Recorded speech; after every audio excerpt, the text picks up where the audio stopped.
Hey indie filmmakers, Griffin here. If you'll bear with me today, I wanted to do an equipment test. I got this new slider, a motorized slider I'm gonna try out, but I also just wanted to talk to you about the nature of ambition and how to get a job in this world of filmmaking. So I was thinking maybe I'll just try this thing out and talk while it goes. So this is the Cinetics Axis 360. And it actually has two motors, the model I got. One that will do a motorized slide and one that'll do a motorized pan. I guess I could have also set it up for a tilt.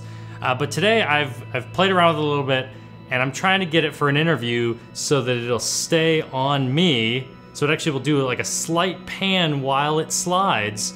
So let's see if this thing works. All right, so I'm gonna push play on one of the motors. Can you hear that little sound?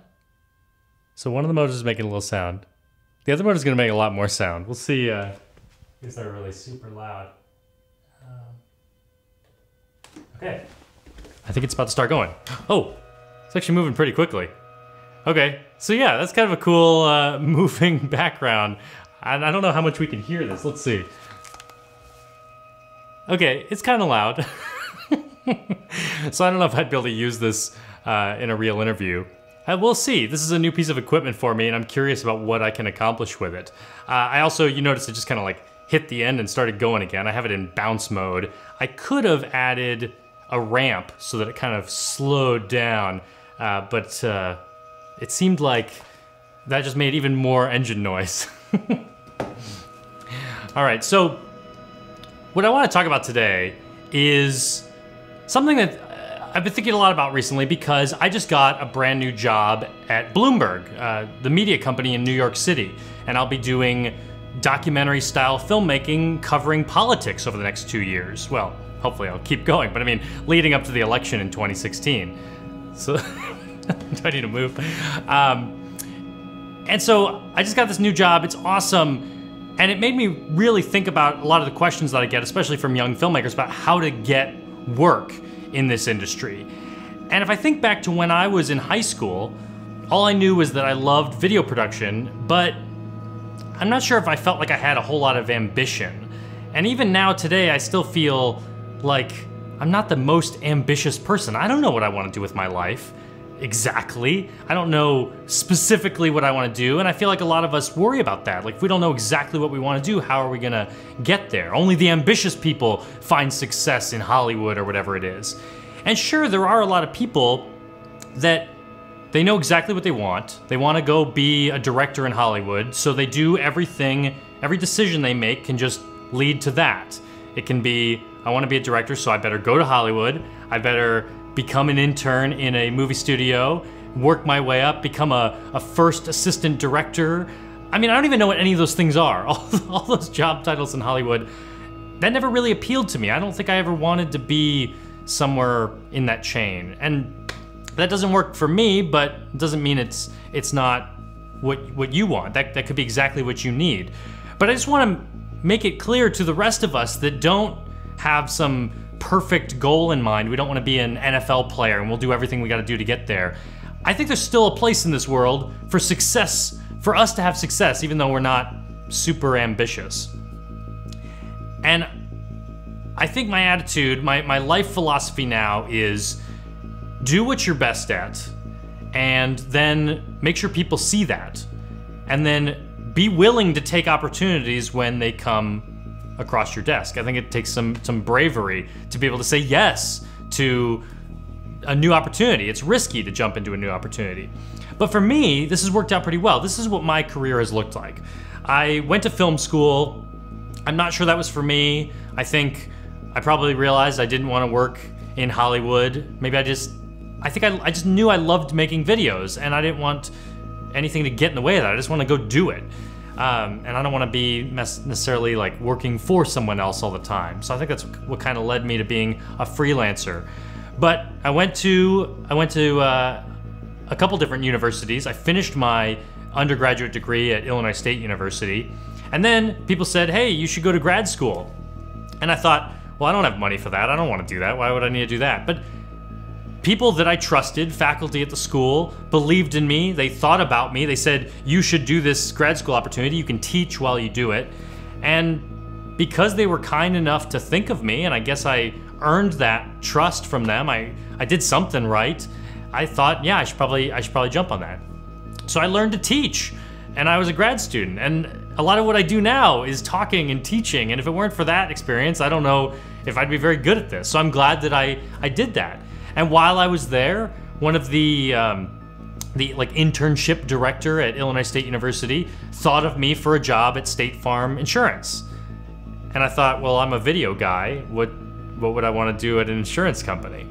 But she thought of me when this came across her desk. It was an internship doing social media. And I guess I had proved to people around me that I knew computers and I was interested in social media. And so I wasn't looking for something. In fact, I was probably stupid and naive in grad school, thinking I never needed an internship. I probably thought, I'm a filmmaker. What do I need an internship for?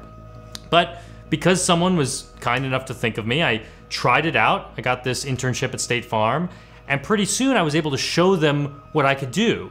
I think you don't have to take the job that you're given. I think you can take a job, get your foot in the door, and show them what you're capable of. And if they're a good company, they will put you to work in the right place. So they started letting me shoot videos. And pretty soon that job became an amalgam of everything I love. It was working in social media. It was shooting videos. It was doing all these things that I'm glad that I spent 3 years doing that. And then my friend Justin, who started Film Fights and started Indie Mogul with Eric Beck. When they were looking for someone to take over Indie Mogul, they thought of me. And again, I thought, man, I should probably do that, especially because Justin had offered me a lot of jobs and I turned him down a bunch, and I thought he's gonna stop offering me jobs if I don't take something. And meanwhile, before all of that, someone thought of me to teach a video class at Millikan University, and that was a lot of fun, and I'm glad that they thought of me, and so I jumped on that opportunity as well. So all of these jobs, I never really knew that I wanted to do these things, but when the opportunity came along, I just thought, well, that could be really exciting. Maybe I never would have imagined teaching, or maybe I would have never imagined working for YouTube, or maybe I would have never imagined working for an insurance company, but they all did amazing things for my career. I learned a lot at each one, and I gained an incredible reel, I think. But I think if I had too much ambition, if I thought, well, I want to be a director and that's all I want to do, I probably would have turned down a lot of these things. I probably would have said, well, I'm not a teacher. I'm not gonna go teach a graphic design class, for example, where I learned a lot of graphic design myself. I learned a lot through that. And I just would have said no to a lot of things. And there's a lot of things I would have missed out on.